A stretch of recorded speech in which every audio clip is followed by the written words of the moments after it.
Hello అందరికీ. నేను ఒక సోల్జర్ వైఫ్ని అని మీ అందరికీ తెలుసు. అయితే నాకు తెలిసిన కొన్ని రియల్ ఇన్సిడెంట్స్ని నేను మీ అందరితో షేర్ చేసుకుందాము అని ఫిక్స్ అయిపోయా. కానీ ఈ 30 సెకండ్స్ రీల్లో నేను అంత పెద్ద స్టోరీని అయితే షేర్ చేయలేను. కానీ దీనికి కంటిన్యూషన్గా మరికొన్ని షార్ట్స్ను అప్లోడ్ చేస్తాను. మేము మీరట్లో ఉన్నట్టు మీకు తెలుసు. అయితే మా ఇంటి ఎదురుగా క్వార్టర్స్లో తెలుగు వాళ్ళే ఉండేవారు. మేము వెళ్ళిన 2 మంత్స్కి వాళ్ళకి పోస్టింగ్ వచ్చేయడం వల్ల వాళ్ళు వెళ్ళిపోయారు.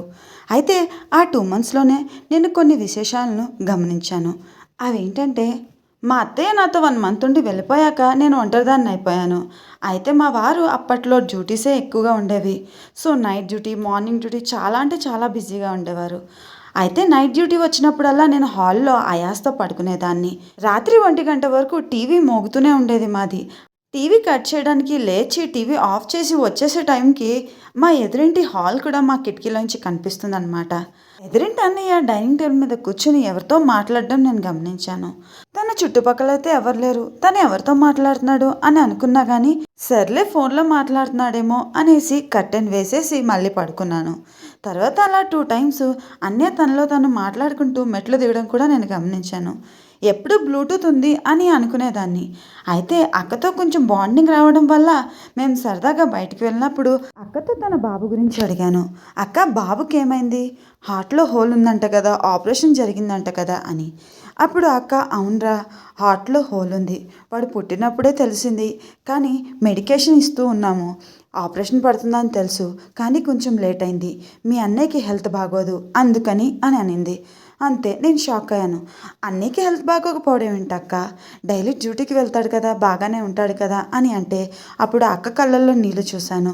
ఆ అక్క తన బాధ ఎవరితో చెప్పుకోలేకపోయింది. చివరికి నాతో చెప్పుకుంది. అదేంటంటే, అన్నయ్య స్టార్టింగ్లో బాగానే ఉన్నవాడంట.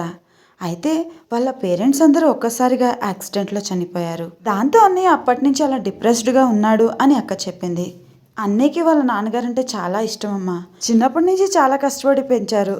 అన్నయ్యకి మంచి జాబ్ రావడం వల్ల వాళ్ళని చాలా బాగా చూసుకుంటున్నాడు. అమ్మ, నాన్న, ఒక చెల్లెలు కూడా ఉంది. చెల్లెలికి కూడా రీసెంట్గానే పెళ్లి చేశారు. మాకు కాల్ కూడా చేశారు, ఒరే పెళ్ళుంది వస్తావా అని. అయితే దాంతో దూరపు చుట్టాలే కదా నాన్న, మీరు వెళ్ళి వచ్చేయండి అని ఈయన అన్నారు. సో ఆ టైంకి ఈయనకి కుదరకపోవడం వల్ల వాళ్ళని వెళ్ళిపోమన్నారు. దాంతో వాళ్ళు పెళ్ళికి వెళ్ళిపోయారు. మేము మీరట్లోనే ఉన్నాము. పెళ్ళికి అటెండ్ అయ్యారు, అన్ని వీడియోస్ షేర్ చేసుకున్నారు, అంతా బాగానే ఉంది. బయలుదేరుతున్నామని కూడా ఫోన్ చేశారు.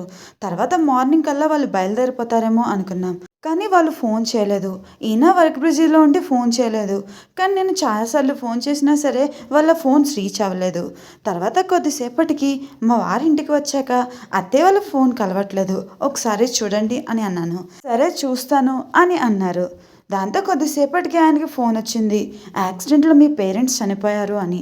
అంతేకాదు, తన చెల్లికి పాప పుట్టింది, ఆ పాప కూడా చనిపోయింది బావగారితో సహా. అంటే అమ్మ, నాన్న, చెల్లి మొత్తం కుటుంబం ఒక యాక్సిడెంట్లో చనిపోయింది. ఈ న్యూస్ గురించి టీవీలో కూడా వేశారా, నీకు తెలియదా అని అనింది. దాంతో నాకు ఐడియా లేదక్క అని అన్నాను. అప్పటి నుంచే మీ అన్నయ్య బాగా డిప్రెషన్కి వెళ్ళిపోయారు. చివరిసారిగా వాళ్ళ పేరెంట్స్ని కూడా చూసుకోలేదు కదా, అందుకనే. ఇంకా ఇప్పుడు చాలా బెటర్గా ఉన్నారు. స్టార్టింగ్లో అయితే ఏడ్చేసేవారు. నాన్నతో మాట్లాడుతున్నాను, ఎందుకు నా దగ్గరికి వస్తున్నావు అని కోపడుతూ ఉండేవారు. పాప వాళ్ళ నాన్నను చూసి భయపడేది. దాంతో భయపడి నేను పాపను కూడా అమ్మ నాన్న దగ్గర పంపేశాను. చాలా రోజులు ఓర్చుకున్నాను, మార్పు వస్తుందేమో అని. కానీ తను రోజు రోజుకి తన పిచ్చి పెరిగిపోయింది. దాంతో ఏం చేయాలో అర్థం కాలేదు. డ్యూటీకి వెళ్తేనైనా సెట్ అవుతాడేమో అనుకున్నాం. డ్యూటీలో కూడా పిచ్చి పిచ్చిగా ప్రవర్తిస్తున్నాడు అని చెప్పారు. దాంతో ఏం చేయాలో అర్థం కాలేదు. సరే, కొన్ని రోజులు లీవ్ తీసుకుని మన ఇద్దరం టైం స్పెండ్ చేద్దాం అని చెప్పి లీవ్ ఇచ్చుకొని ఇంట్లోనే ఉన్నాము. ఒకరోజు నేను బయటకు వెళ్తాను, మీరు ఇంట్లోనే ఉండండి అని చెప్పి నేను కిందకని వచ్చాను. అయితే కొద్దిసేపటికి పైకి వెళ్ళిన వెంటనే ఆయన సూసైడ్ అటెంప్ట్ చేశారు. అది చూసిన వెంటనే నాకు చాలా భయం వేసింది. ఒక్కసారిగా ఒంటరిగా అయిపోయానేమో అని భయం వేసింది. చాలా ఏడ్చాను ఆయన కాళ్ళు పట్టుకుని, ఏం చేస్తున్నారండి అని. అప్పుడు ఆయన ఒక్కటే సమాధానం ఇచ్చారు, నాన్న పిలుస్తున్నారు, నాన్న దగ్గరికి వెళ్ళి వస్తాను కదా, ఎందుకు ఏడుస్తున్నావు అని. నాకు బుర్ర పాడైపోయింది. ఇంకేం చేయాలో అర్థం కాక వెంటనే ఇంటికి బయలుదేరాము.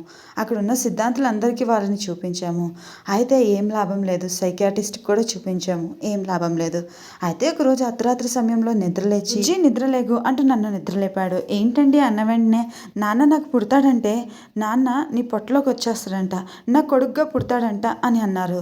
దాంతో నాకేం చేయాలో అర్థం కాలేదు. ఫస్ట్ బేబీకి మేము చాలా ప్రయత్నాలు చేశాంరా. పెళ్ళైన 6 ఏళ్ళకి అది పుట్టింది. ఎన్నో మెడిసిన్స్ యూస్ చేస్తే. వీటి కోసం నేను ఎన్ని చేశానో నాకే తెలుసు.